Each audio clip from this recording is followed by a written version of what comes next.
eles mutam muito mais do que os que têm DNA. Além disso, comparado com os outros vírus RNA, o coronavírus tem um RNA muito mais longo, mais comprido, então tem mais locais para fazer mutações do que muitos dos outros vírus. E ele também sofre, como o vírus da influenza, sofre recombinação, ou seja, ele entra dentro da célula, se separa os segmentos, e depois eles se juntam de novo e saem da célula. O que acontece se dois vírus entrarem na célula? Eles vão se separar e, ao se juntar, eu posso ter um vírus completamente diferente aí no coronavírus, com genes de outros vírus, e isso pode facilitar o pular de uma espécie para outra. Fala. Só um minuto, por favor. A gente está com um probleminha aqui. Acho que tem uma participante que compartilhou a tela dela. Eu queria pedir para ela interromper a transmissão dela. Letícia. Alô, Letícia, está me ouvindo? Pode, por favor, fechar a sua apresentação? Pronto. Professor Hélio, está ouvindo? Estou ouvindo. Então, eu estava falando da possibilidade de recombinação do vírus, do coronavírus, que é uma maneira de acrescentar um fragmento muito grande de RNA dentro do vírus e pode, de um momento para outro, acrescentar a possibilidade de ter mais virulência ou de entrar em uma outra espécie. Todo mundo já viu, porque circula pela internet isso aqui, tentando dizer que coronavírus de gente, coronavírus de cão, não se transmitem um para o outro, porque um é alfa e o outro é beta. A verdade é bem diferente. Existem coronavírus alfa em gente e existem coronavírus beta em cães. E o motivo pelos quais um coronavírus vai de uma espécie para outra não tem nada a ver se é alfa ou beta, embora tenha uma certa segregação. Coronavírus eles não são espécies específicas, mas eles têm uma preferência por espécie, mas eles podem adquirir a capacidade de passar para uma outra espécie. Então, por exemplo, esses aqui... Professor Hélio, desculpe novamente interromper o senhor, mas é porque o compartilhamento da sua tela foi interrompido. O senhor pode novamente compartilhar os seus slides, por favor? Peraí, deixa eu voltar aqui. Peraí.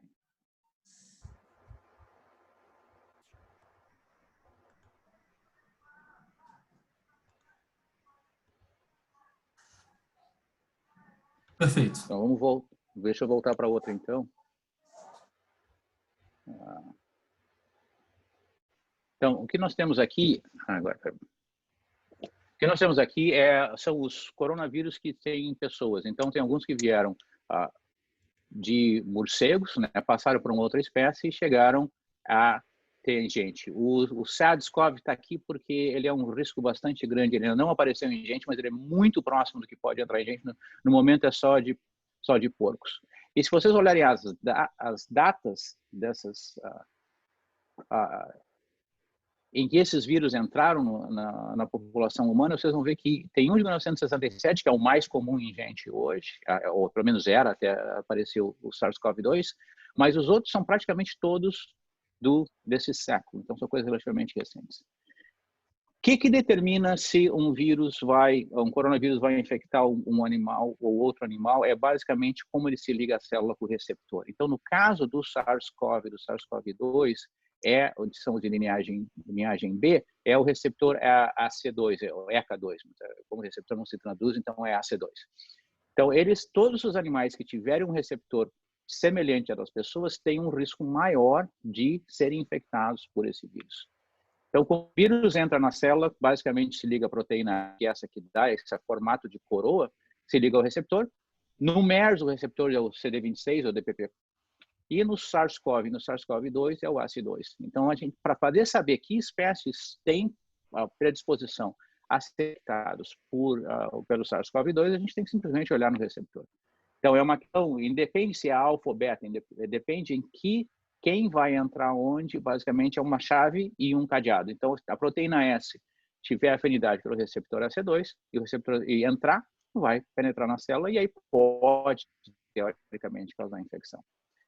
Então, como é que a gente pode saber, nos animais domésticos, quais animais domésticos têm o risco hoje para adquirirem o SARS-CoV-2? Tem algumas maneiras de testar. A primeira delas é, o vírus entra na célula, e isso dá para ser feito in vitro.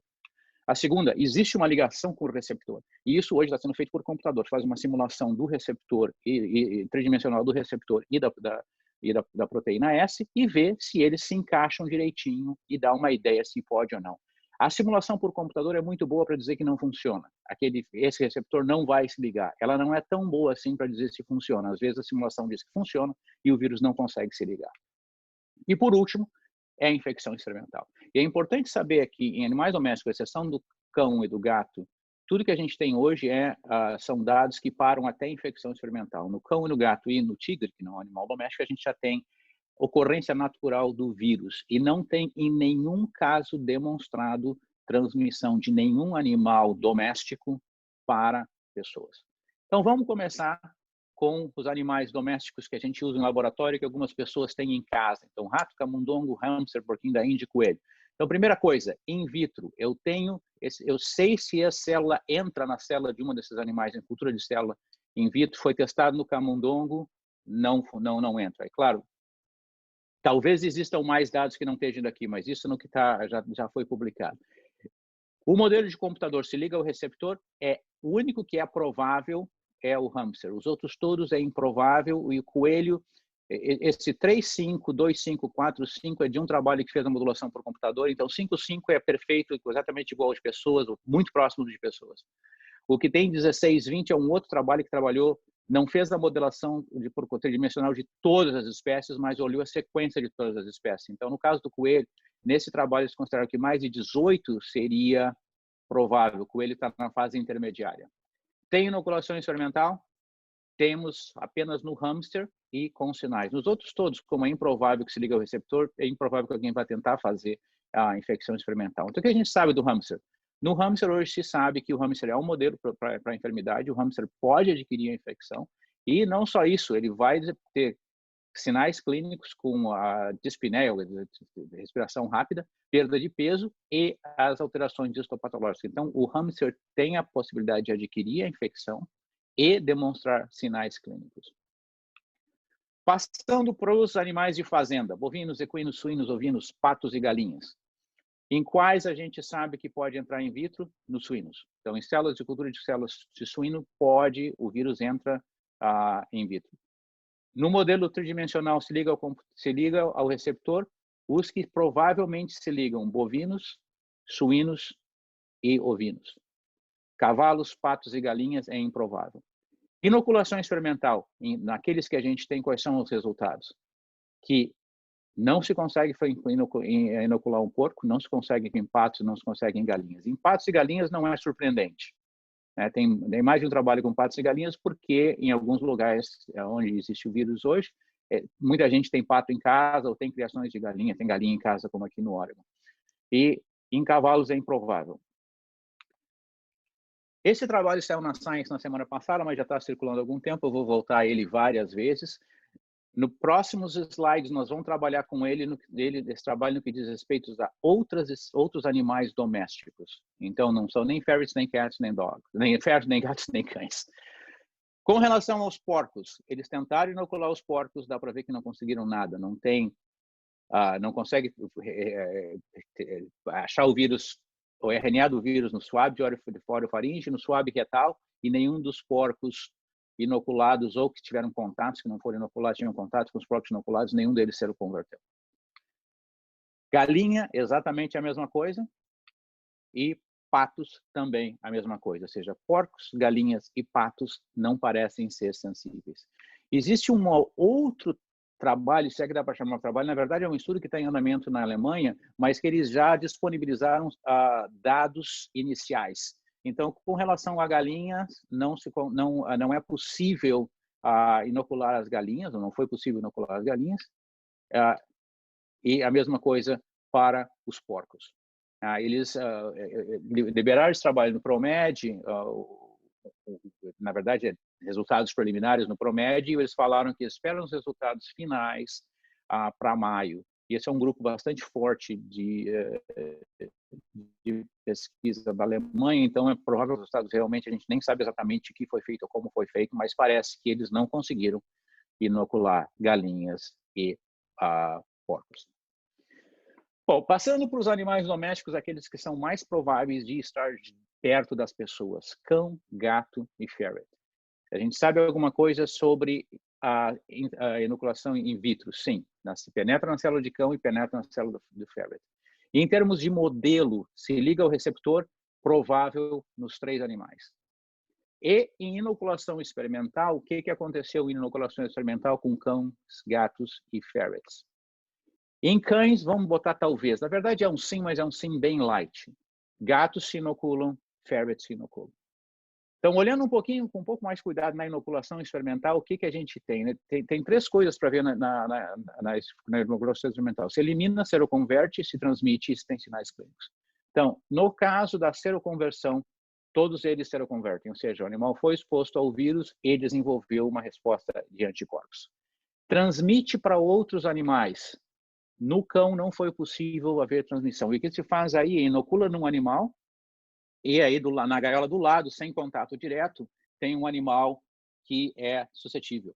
E vê se passou por gotículas, porque não tem contato direto, passou de um para o outro. Então, isso acontece com gatos e acontece com ferrets.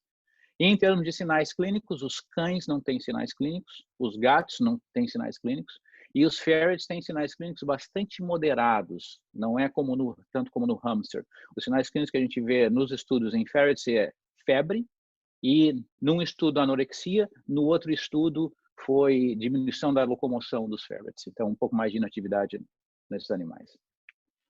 Então, o que a gente tem? Vamos começar com os cachorros. Vamos voltar para o trabalho da Science, que é um trabalho feito no Instituto de Harbin, na China, que é o único lugar em veterinária que tem um laboratório de biossegurança nível 4 para estudos em veterinária. E eles têm uma experiência bastante grande com esse tipo de estudo. E publicações desse laboratório são sempre publicações boas em revistas muito boas. Esse, obviamente, é na Science. Vai ficar claro daqui a pouco que eles não tinham experiência nenhuma com gatos, mas eles fizeram um estudo em cães, gatos e ferrets. Então, em termos de cães, o que se observou? Dos cães inoculados, a gente vê que se conseguiu pegar vírus em swabs retais em 2 dos 5 cães inoculados no dia 2 e depois em um dos 4 cães no dia 6. E 2 dos 4 cães seroconverteram. Então, na verdade, existe alguma coisa ali. O problema do que aconteceu nesse estudo com relação aos cães é que eles acharam RNA viral e não conseguiram achar vírus infectante. Então, existe a possibilidade que simplesmente o cachorro foi inoculado por traqueal e ele simplesmente engoliu pedaços do vírus e estão saindo nas fezes. Isso não quer dizer que o animal estivesse eliminando, porque no caso dos cães, eles não acharam vírus no histopatológico, como foi o caso no gato e no ferret. Mas 2 desses 4 cães, um foi eutanasiado mais cedo, 2 desses 4 cães seroconverteram, o que significa que o cão é capaz de montar uma resposta. O ferret, o que acontece com o ferret? De novo, voltando para aquele trabalho alemão que está no ProMed, os ferrets, você demonstrou que eles replicam o vírus, que eles transmitem o vírus para outros ferrets e que eles seroconvertem. Um trabalho que saiu anteontem, já estava impresso há algum tempo, mas saiu na Cell Host Microbes, que é do grupo Cell. E o bom nesse trabalho é que eles têm um resumo gráfico. Então, no resumo gráfico dá para ver o que foi feito.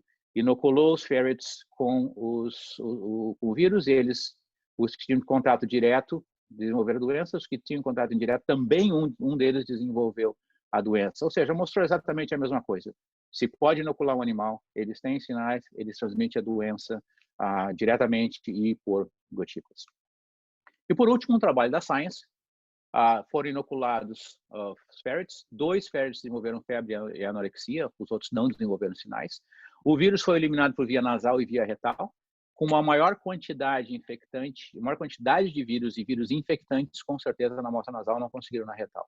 Há lesões histopatológicas no trato respiratório, no caso de ferrets, e os animais seroconverteram. E os gatos? E esse trabalho deu muito pano para a manga no Brasil. Deu muita gente criticando esse trabalho por vários motivos, alguns reais, outros não tanto. O que a gente tem que lembrar desse trabalho é o seguinte: isso é um trabalho que está tentando demonstrar que eu posso inocular gatos com o vírus da SARS-CoV-2, os gatos vão adquirir o vírus e vão transmitir o vírus. Isso não é um estudo clínico. Não tem que ter 50 centros diferentes para fazer o estudo. Isso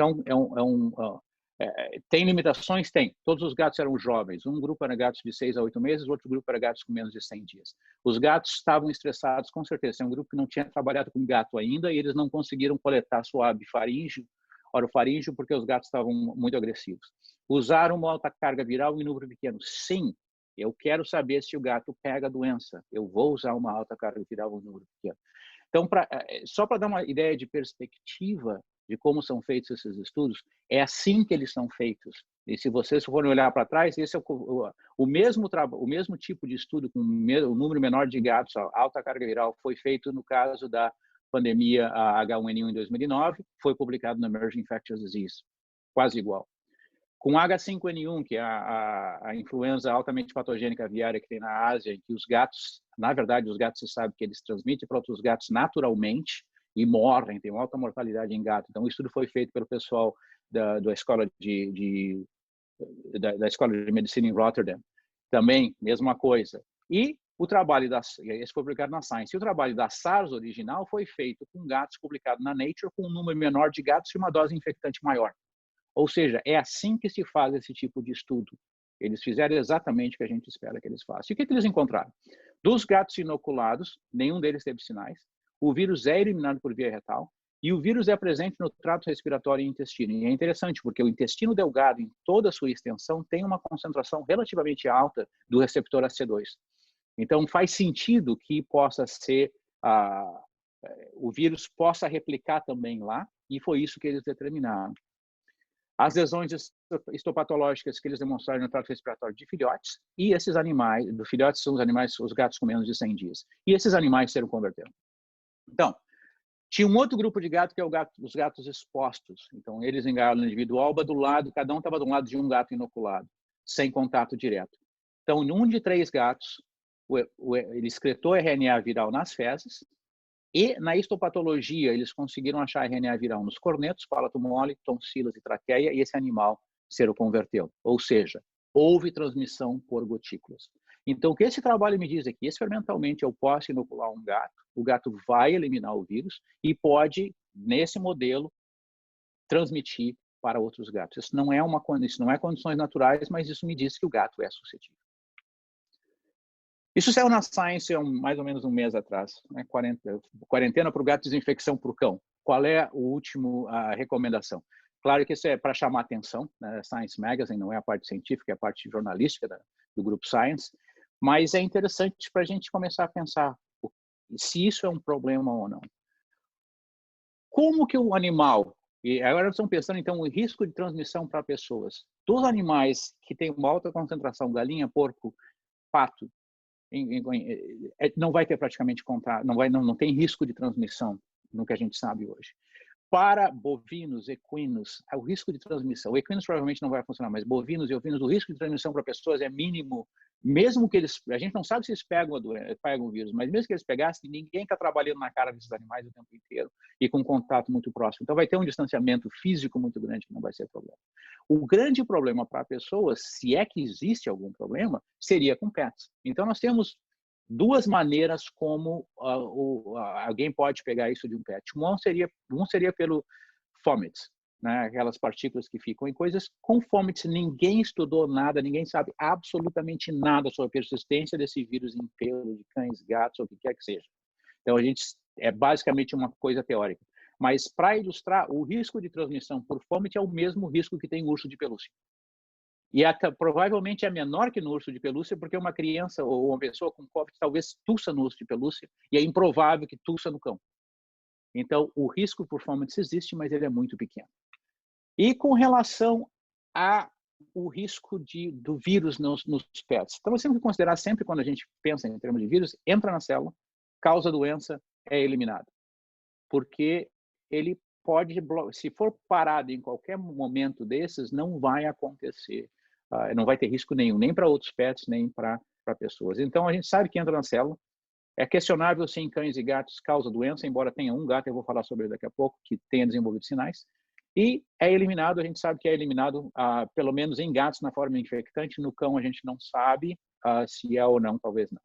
Mas o mais importante aqui é se ele é eliminado em quantidades infectantes em condições naturais. E isso não existe nenhum dado para nenhum dos dois. A gente não sabe se a quantidade eliminada, mesmo naquele estudo experimental, é em quantidade infectante para a gente, e se em condições naturais isso iria acontecer. Então, hoje, o que se sabe é que não existe o menor risco, não existe nenhum risco conhecido de um animal transmitir Covid para pessoas, e eles, não, com certeza, não fazem parte da cadeia epidemiológica do Covid. Se alguém tiver uma pessoa doente em casa e o gato, por acaso, vamos imaginar, pegou o vírus. Se uma outra pessoa dentro de casa ficar doente, vai ser por causa da pessoa original, não por causa do gato. Pessoas pegam Covid de pessoas. Então, como é que está o nosso panorama hoje com relação a SARS e Covid? Eu vou fazer diferenciação aqui entre duas coisas. Uma é ter o vírus, outra é ter a doença. Então, a gente tem alguns relatos sobre animais tendo o vírus e tem alguns relatos sobre animais tendo sinais clínicos enquanto tenham o vírus. Então, aqueles que só têm o vírus, eles tinham SARS. E eles tinham o vírus da SARS-CoV-2, sem sinais. E aqueles que têm sinais e o vírus, vamos supor que eles tivessem Covid-19. Então, o que a gente tem hoje no mundo inteiro, em todos os animais que já foram testados? SARS-CoV-2 tem 2 cães vindo de Hong Kong. Em Hong Kong, eles estão testando bastante esses animais, as pessoas que têm Covid. Um era um Pomerânia de 17 anos, deu um positivo fraco, mas foi repetitivo. Não se conseguiu isolar o vírus, mas o animal se converteu. E depois, esse animal estava em quarentena, ele saiu da quarentena e morreu alguns dias depois de sair da quarentena. Não se fez necrópsia, não se sabe exatamente por quê, mas provavelmente sem nada a ver com o SARS-CoV-2, é que pegaram um Pomerânia de 17 anos e tiraram de perto do dono e botaram numa quarentena, o pobre coitado não sobreviveu. Conclusão com relação a esse Pomerânia, uma infecção leve. O segundo cão veio também de Hong Kong, é um pastor alemão de 2 anos de idade, testou positivo em RT-PCR, oral, nasal e retal, sem sinais clínicos. O importante é que a gente sabe que Hong Kong testou muito mais animais, a gente não sabe quantos. O último dado que se tem já tem quase 2 meses, eles testaram 15 cães, mas com certeza testaram mais do que esse. Esses 15 cães foram negativos. Dos 17 que a gente sabe que eles testaram, 15 eram negativos. Tem também em Hong Kong um caso de um gato doméstico de pelo curto saudável que testou positivo. Esse gato também sem sinais clínicos. E a gente sabe que eles testaram pelo menos 8 gatos mais que foram negativos. Então, esses são os animais que a gente tem que tiveram o vírus da SARS sem nenhuma enfermidade associada. E estamos procurando o mundo inteiro para achar 3 casos. E aí tem um caso na Bélgica que pode ser que tenha sido um Covid-19. Isso é um gato em que o RNA viral foi detectado por PCR em vômitos e fezes. Esse gato tinha sinais respiratórios e digestivos que foram temporários. Então, ele melhorou depois. Esse gato desenvolveu sinais clínicos 1 semana depois do proprietário ter desenvolvido sinais clínicos. O proprietário era Covid positivo. O proprietário coletou o vírus, as amostras de fezes e a amostra de vômito e mandou para a faculdade na Bélgica. E lá eles acharam o vírus. Então, realmente, o gato teve sinais clínicos compatíveis e teve o SARS, e provavelmente não é contaminação, que foi mais de uma vez, mas teve o vírus do SARS-CoV-2 nas fezes. Se o vírus causou os sinais ou não, a gente não sabe. Mas esse é potencialmente o único caso que a gente teria hoje, se for de fato o vírus ter causado sinais, de Covid-19 em cães ou gatos. E, claro, todo mundo ouviu falar do que aconteceu no zoológico de Bronx, nos Estados Unidos. A Nádia, uma tigre malásia de 4 anos de idade, começou a apresentar tosse seca, foi anestesiada e isolaram, testou positivo para o SARS-CoV-2 e o tratador também testou positivo. De novo, pegaram de uma pessoa. Naquele momento, o zoológico já estava fechado. Então, na verdade, não foi alguém do público que transmitiu, foi o tratador. Além da Nádia, a irmã da Nádia também tinha tosse, 2 tigres Amur, não tigres malásios, um outro tipo de tigres, e 3 leões africanos tinham tosse. A gente presume, porque eles tinham o mesmo tratador, que tenha sido também SARS-CoV-2, mas não se sabe por que eles não foram testados, e os motivos pelo qual eles não foram testados é porque teria que anestesiar esses animais, e nessa situação se testa um e se assume que parte do pressuposto que os outros tivessem o mesmo problema. Então, Covid ou SARS-CoV-2 é comum em pets, considerando o tigre como um pet nesse caso. Nós temos no mundo inteiro hoje 2 cães, 2 gatos e 1 tigre que testaram positivo. Isso dá uma ideia do quão raro provavelmente isso seja.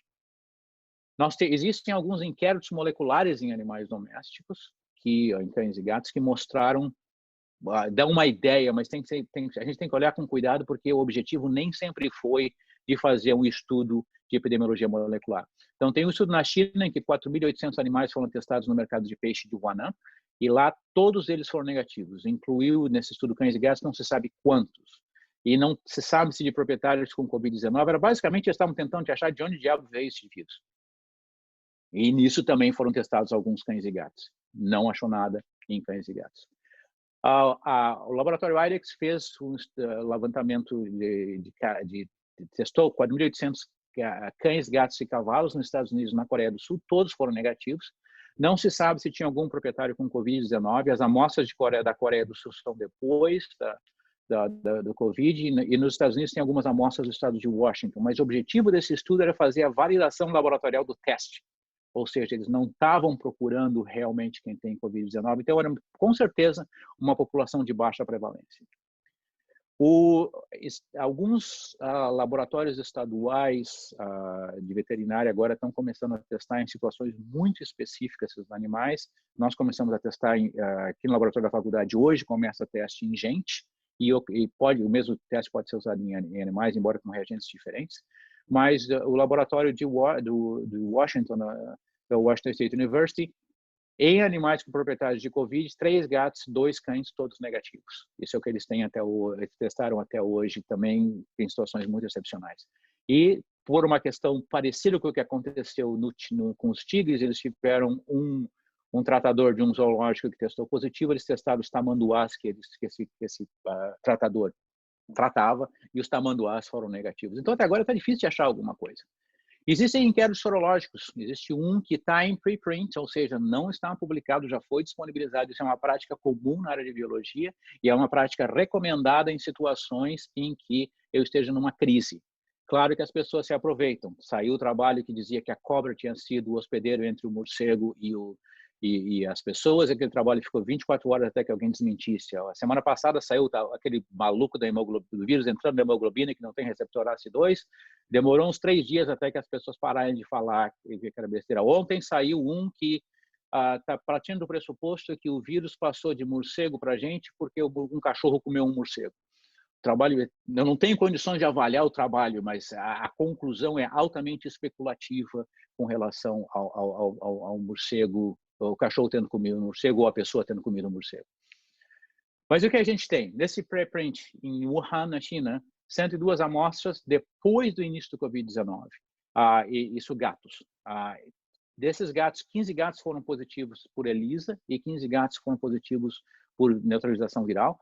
Todos os gatos foram negativos de RT-PCR, e desses gatos, 3 desses gatos sabidamente tinham proprietários com Covid-19, e esses gatos tinham os títulos mais altos. O que quer que isso queira dizer? O que isso significa? Que nesse estudo, e que também eles têm uma análise de dados sorológicos antes do Covid, em que todos foram negativos, e depois do Covid, que tem mais ou menos uns 15% de positividade para os gatos. Mas nenhum gato estava, no momento que foi testado, eliminando o vírus, e isso é um teste que não tem correlação, não tem reação cruzada com os coronavírus felinos conhecidos. E aí a gente tem grupos fechados ou grupos quase fechados, e também tem um estudo preprint do Instituto Pasteur na França com alunos de veterinária e seus cães e gatos. E isso é um estudo interessante. Eu não consigo dizer se são 18 ou 20 estudantes ao meu trabalho, porque o resumo diz 20 e depois tem só 18 estudantes. Mas desses 18 estudantes, 7 não tinham sinais, 11 tinham sinais clínicos, e desses 11, 2 eram Covid positivo. Os outros 9 não foram testados porque a recomendação na França é que em casos ambientes próximos, as pessoas no mesmo ambiente, em que todos estejam tossindo, só alguns vão ser testados. Então, se presume que os outros também sejam. Pelo que dá a entender no estudo, é provavelmente uma casa de estudante, um alojamento de estudantes, porque todos eles viviam num quarto pequeno com seus cães e gatos. Obviamente, não cabia todo mundo num quarto só, tem que ser vários quartos. Então, é isso que dá para entender. Esses tinham 9 gatos e 12 cães. Todos esses animais foram testados mais de uma vez por PCR e foram negativos, e por sorologia e foram negativos. Então, nesse grupo fechado, o que a gente conclui é que nesse grupo fechado provavelmente uma altíssima prevalência de SARS, e eles também testaram qual é a porcentagem dos estudantes que o gato lambe a cara deles, ou que brincam. Então, há uma percentagem altíssima de interação próximo da face desses animais. E nenhum desses animais desenvolveu ou sorologia positiva ou PCR positiva. Então, o que a gente pode concluir disso? A gente pode concluir hoje com relação a animais domésticos em geral, que a gente tem muito pouco dado, mas o risco de transmissão é praticamente zero. Cães e gatos não têm papel importante na transmissão da doença. Isso é uma coisa isso é transmissão de gente, de animais para a gente. A transmissão de gente para pessoas vai acontecer, aconteceu com H1N1, provavelmente aconteceu com a SARS original, ou seja, claro, se eu tiver muita gente com uma doença respiratória, em que eu tenho uma espécie suscetível, mesmo que 99% dos gatos não sejam suscetíveis, ninguém sabe o que vai acontecer com o gato que tem diabetes, insuficiência renal crônica, é obeso, hipertenso e está recebendo quimioterapia. É uma situação completamente diferente de um gato geral. Então, existem gatos e gatos, e talvez existam cães e cães. Eles podem ocasionalmente se infectar, com certeza pode se infectar, e o risco é um pouquinho maior no gato do que no cão, baseado nos estudos de inoculação experimental. Então, o que a gente sabe hoje? Primeiro, tem que lembrar que a infecção é diferente de transmissão. Existe o risco de transmissão de pet para pessoas. Hoje, esse risco é baixo, próximo a zero. Quando a gente diz isso, a gente tem que dizer, bom, qual é a evidência que eu tenho? Esse é o problema. Ninguém pode dizer que é zero, porque a gente quase não tem evidência. Eu tenho um moderado grau de incerteza nisso, porque as informações são limitadas. O risco é muito, muito baixo. Provavelmente não será zero, mas será muito próximo de zero. Os estudos os casos que a gente tem são de RT-PCR, nem todos têm isolamento do vírus, então não dá nem para saber se o vírus replicaria em pessoas. Né? A gente tem, de novo, tem estudo experimental em gatos, mas não dá para, continua sem saber se vai transmitir pessoas. Não há suporte epidemiológico. O cão e o gato não fazem parte da cadeia epidemiológica de transmissão do COVID para pessoas. Então, no momento, se considera esse risco como sendo zero. De novo, isso pode mudar, é uma doença extremamente nova, mas hoje o risco é zero. E, por isso, também não existe motivo hoje para testar, motivo clínico para testar-se animais domésticos. Então, isso era o que eu tinha para apresentar, e as perguntas eu acho que ficam para os finais, então, muitíssimo obrigado.